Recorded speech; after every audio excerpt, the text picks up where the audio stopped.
Good evening, everybody. Today we're going to take a look at a couple of Alterna Comics.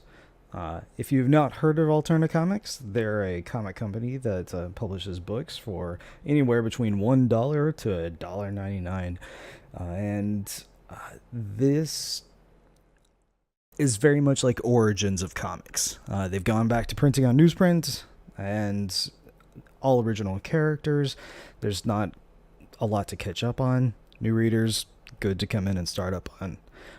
I came in just a little bit late. I've got some stuff on back order, but we'll see if it ever gets here. For today, we've got this haul. So these are the three that I got picked up. We've got Midnight Mystery, Exilium, and then it came out on a Wednesday. So what we've got going on is well, several different genres. So we've got a horror genre, we've got a sci-fi fantasy genre, and then we've got a compendium of a bunch of different stories. So this is going to be a variety show. So let's open these up, check these out a little bit. Like, is it worth the $1.50? And to preface any of this, I'm an artist. I draw. I like to analyze things based off of whether or not they're good as far as like form, layout, drawing, presentation, things of that nature. So that's a lot of what I'm focusing on, but I'm really excited about a lot of this stuff. So to check it out, we're just going to flip through a couple of pages that I really like. So starting out with Midnight Mystery. This is issue number 2 of a 4-issue limited series. Let's see how well they do, but I'd love to see this stuff come back. So what we have here is a blocked out style. This is going to be reminiscent of a lot of our old 9-panel sort of styles. This is older comics, definitely, and definitely with an older sort of style. One thing that I definitely do like is our artist here. He's definitely got a style of his own. I'd love to see him try. Well, I'd love to see where he develops, because I could see definitely a Bruce Timm sort of appeal definitely going forward with this guy, because we've got minimalistic features on everything, and we've made brilliant use of colors throughout this entire thing. You've got color that sets the mood. You've got color to just to distinguish between panels, distinguish between people, distinguish between what's going on. So we've got a horror macabre mystery. Now, I'm not gonna lie to you. This is pulp. This is pulp horror. Like, and if you like that at all, this is worth it. At $1.50, like, this is worth it. Just do it. Is that a ringing endorsement? So yeah, Peter Samedi of Alterna Comics has been putting these out, and I think he's got a pretty good eye. I'm not gonna lie. Love to have something put up through him, and yeah. But yeah, this is issue 2. We've come in on a bit of a mystery, and then there's we have a murder, we have zombies, we have the undead, we have a twist ending. All right, the one that I'm actually really impressed with as an artist, because look at this cover. Look at that cover. You sell me pretty quick whenever you're going to be doing color gradients, washes, and watercolor-esque things. And yeah. So yes, this Mark Sintes here. This guy is getting it. This guy gets me. Let's see, Mark Sintes colors. Yes. So this I'm picking up on issue 3. Coming into the story, and I'm hoping that it's going to be good. And I'm not gonna lie, this is I would call it schlock pulp sci-fi.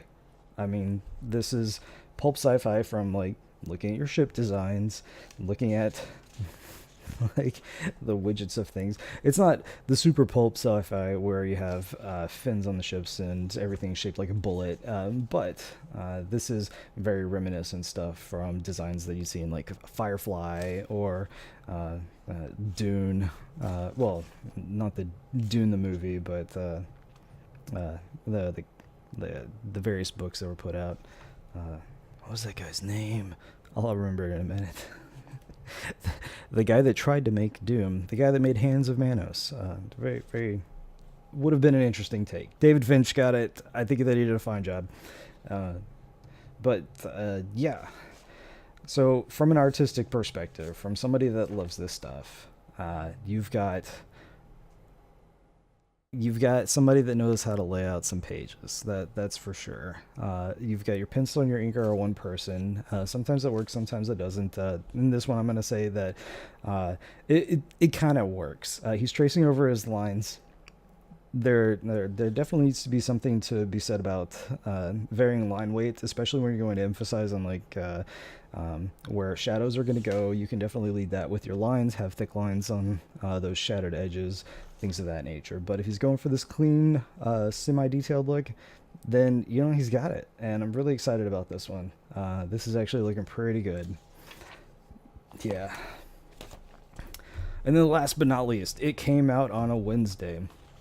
If this ends up being the comic that gives an artist and a writer or a team, or however you want to phrase that, if it gives somebody a shot, be like, hey, come produce 6 pages, show me what you got.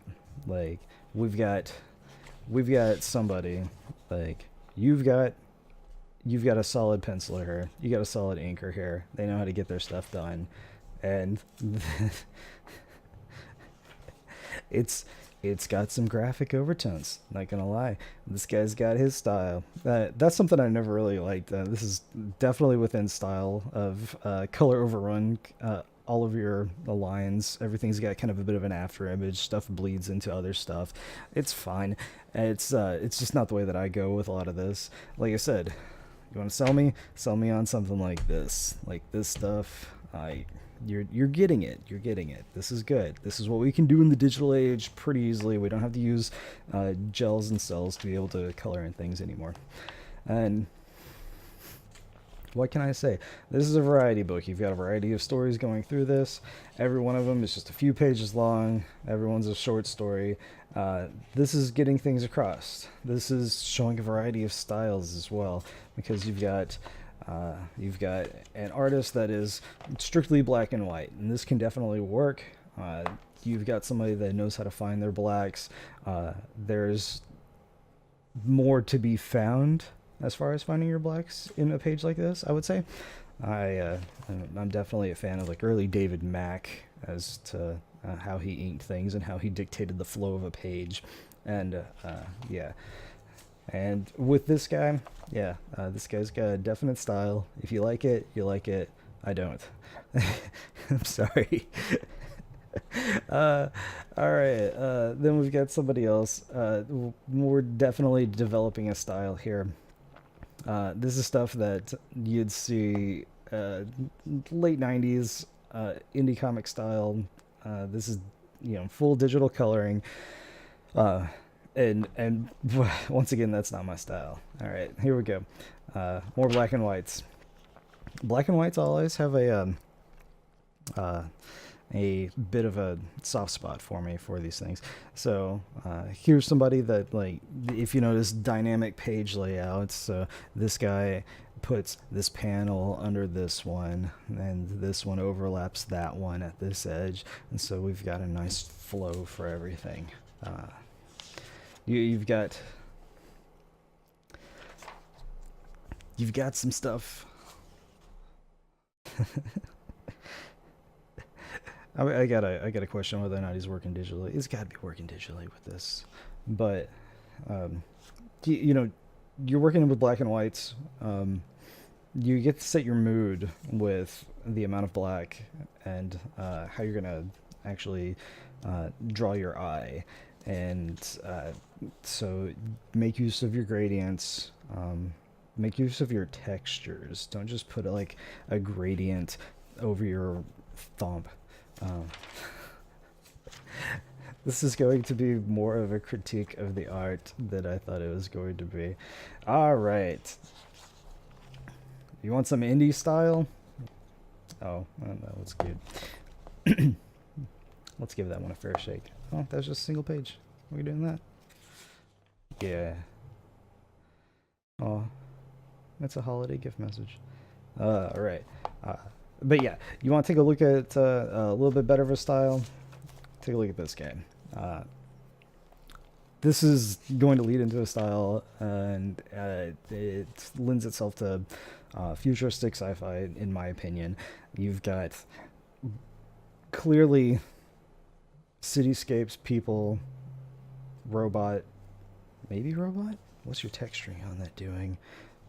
At any rate, nothing is the color that it is in the real world. That's the whole point of this.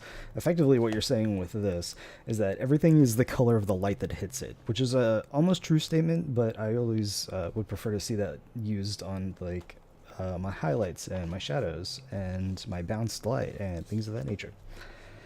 All right, and last but not least, yeah, you got some horror. You got some violence.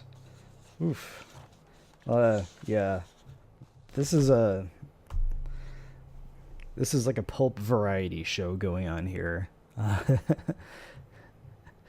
So, out of all of these three, if you're gonna actually take away from any of these, I'd keep an eye on Exilium. Gonna keep doing that. Keep an eye on Exilium. Keep an eye on this colorist. That guy's got it. If they can work quickly, then that's even better. But yeah, this Mark Sentes guy, he's got it. If you're going through this and you just, I don't know, let's find a solid page here. Yes, here we go. So you have the eye being drawn, and you're doing it via atmospheric there's atmosphere, right? So as you disappear further into the background, then you're further away from the viewer. There's more air. There's more light displacement that's going to happen, and you're going to have a view like this.